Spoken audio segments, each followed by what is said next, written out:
Hi guys, it's Matt again from Vagabond Recordings. Hopefully you are sticking around to watch this video. I'm going to have the whole bunch of mics I use. Whole bunch is relative. I'd like to preface this by saying I did have to sell two of my most expensive microphones, but I'm not terribly sad about it, and I'd like to tell you why. The first microphone I got rid of was the AKG C214, which was a phenomenal microphone. I just didn't use it as much as I thought I would. It's really mid-range heavy, and it just never suited the purposes I needed it for. I found some of my more budget microphones took that place really well. The other microphone I got rid of was the Heil Audio PR48 kick drum mic. Now, that microphone, I didn't intend for this to be a gear review, but that microphone, it's really good for live, I think, live performance, because I didn't get the snap out of it that I wanted. It was really boomy, it had lots of bass, really focused bass, so I think it would be really great for on the stage, just throw it in and don't worry about it again, because it's going to push a massive wall of bass. But it didn't work for me. Maybe I used it wrong. I probably did, knowing me. With that said, I'd like to dig into the rest of the gear I have, and a lot of this is still budget stuff because I'm starting out. First up is the Samson R21. I got this for $10 at Music Around. And we'll be doing a video about this guy soon because I haven't tested on everything I would like to test it on. And that kind of goes against my own rule, which is know your microphone, know your gear, test it out on everything. And I didn't do that for this, so I want to share that with you guys in my next video. So we'll find out what this guy's capable of. But as of right now, I've used it for a practice vocal microphone for the singers for my band. And it works really well for that. And I've used it for interviews. So we'll see what else this guy can do. Next up, we have the CAD KBM 412. This is the microphone I've had the longest. I'm not entirely sure why I bought this one first. But I've been really impressed with this. Lots of snap. It's easy to position because it can go 90 degrees. So it can make it really easy to get inside of the kick drum to capture that snap of the beater. And that's really what I look for. Along with it, can deliver a lot of bass. So we'll be hearing this later on in some other videos when I do some shootouts of the stuff I have. I also have the Sterling Audio ST51. I really like this microphone. It's very clear audio, but it lacks a little bit in the bass, and it kind of adds a little high end on top. So I like to use this for vocalists with a really deep or mid-range voice because it kind of brings out the clarity end. So you can really hear definition when they're singing.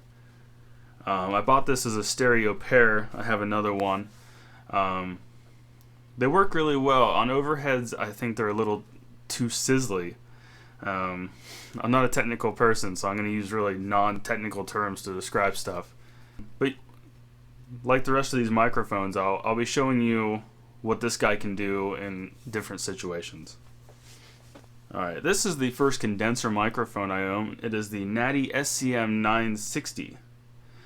It is a condenser, has a switchable pad, 10, 0, and 20. It also has cardioid and omnipresent mode.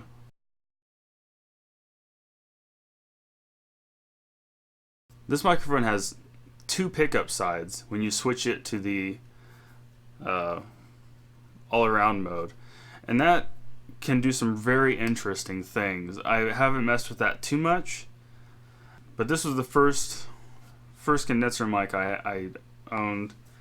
It has a lot of self noise, so that doesn't make it ideal sometimes for some really delicate recording, but I've used this as a second mic on some guitar tones. I use it on overheads, or as a mono overhead sometimes when I'm doing a demo or scratch track, and it actually works really well for that, and we'll hear that later. I have the digital reference DRI 100. Yeah, DRI 100. And from the looks of it, you can guess that it's supposed to be kind of an instrument microphone. It's dynamic. I got this for $10. These are usually on sale for something ridiculous. Now these, I've noticed, have a lot of top end, not a lot of mid and low response. So that's kind of limited their effectiveness in the studio. I've still managed to use it on guitars mostly. Scratch tracks, I'll use it on vocals. You can throw it kind of wherever. It doesn't do a great job on a lot of things, but again, we'll see on the shootout. I'll let you guys decide. Now this beauty, the Shure SM57. I think this is an older model. I'm not certain. This is the tried and true. Everybody on every forum ever will tell you to own 6,000 of these things. Personally, it's got very limited use for me. I like it on guitar cabs, mostly dead center. I like it on snare. Has a lot of mid-range, so you get a lot of oomph in the snare. To be fair, I haven't used it for a whole lot else, but during our shootout that we'll be doing hopefully soon, we'll get to hear it on some other stuff. Oh, I used it on a trombone once. That was an interesting experience. But yeah, more on this later. So I'd like to bring your attention to this guy, the Pile Pro PD-KM7. It's a 7-piece drum mic set. It comes with a really neat metal carrier. Has locks, so you can lock this thing if you're traveling, which is I do for this. It comes in a really nice case. You have the 2 pencil condensers, clip-on mics for the rims. So these are all generic. There's no specific snare or tom connections for these. Really low profile. They're really small. I like them because they can fit into places that drummers don't normally allow you to put mics at. Now this is the kick drum mic that comes with it, and from my own experience, it's kind of awful. But we'll test it. I'll show you guys. I don't want to just say and not show. Now these pencil condenser microphones I'm actually very impressed with. I use them for overheads almost exclusively in the ROTF pattern. I've also used it as a mono acoustic microphone, and I'll show you that in another video. It comes with foam screens for the pencil condensers. But we'll move on. The other microphone I have is the Blue Spark, and I have it recording my my talking for now. I'll put a picture up later in the video, and I'll show you what that is. And I have other pieces of hardware that I don't have with me right now. It's my KRK Rocket 6 monitors I use. I take them with me when I record, which is probably a terrible idea. They're heavy and they're non-acoustic treated rooms. Don't give the best low-end response. I also have a Furman power conditioner in my rack. I have an Aphex Project channel, the Audio Box 1818 VSL interface, a DoD headphone amplifier and splitter, and some Behringer limiter gate that I don't use nearly enough. I also have an assortment of headphones. I didn't really feel the need to bring them all up here. I'll take pictures and put them up. I have HD280 headphones by Sennheiser.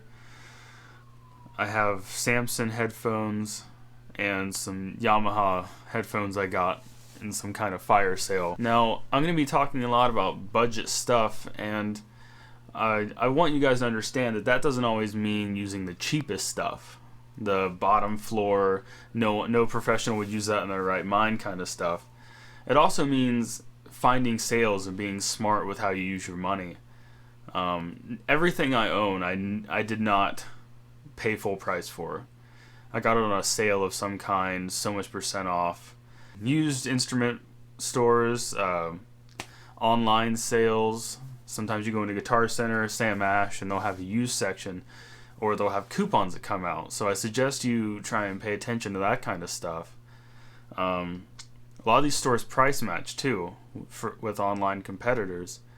So if you find Musician's Friend has something cheaper absolutely go show Guitar Center or Sam Ash, whatever's near you, because you have to stretch your money. This stuff isn't cheap, and getting started isn't cheap for sure. So you have to watch your money, you have to pay attention, you have to be smart about it. And hopefully I'll be able to help you guys. If I find links or if I find cool deals, I'll put them in the description below the video, or I'll put links somewhere. But that's all the gear I have right now, aside from what I sold. And I have a sub kick I built. I'll do a video about that. So thanks again, guys, for watching all the way through to the end. Again, if it's on purpose or not, still, it means a lot to me if you watch this video. As I get more stuff, I'll do more gear reviews and things like that. Coming up hopefully soon in the next week or so, I will have a guy that does pickup winding, guitar building, and things like that. I'll have him on here. He's going to wind me a pickup, and we'll get to hear that. There's also a guitar manufacturer. You guys may find this out about me, but I really advocate small business and local business. So when I find something like that, I want to share it with everyone. That includes me. It's nice to support local businesses, including recording studios. Alright, well, thanks again, and I hope to see you on my next video where we talk about the Samson R21 and we'll see what it can and can't do. Alright, thanks guys, bye. Much to your surprise, I'm cashing in all my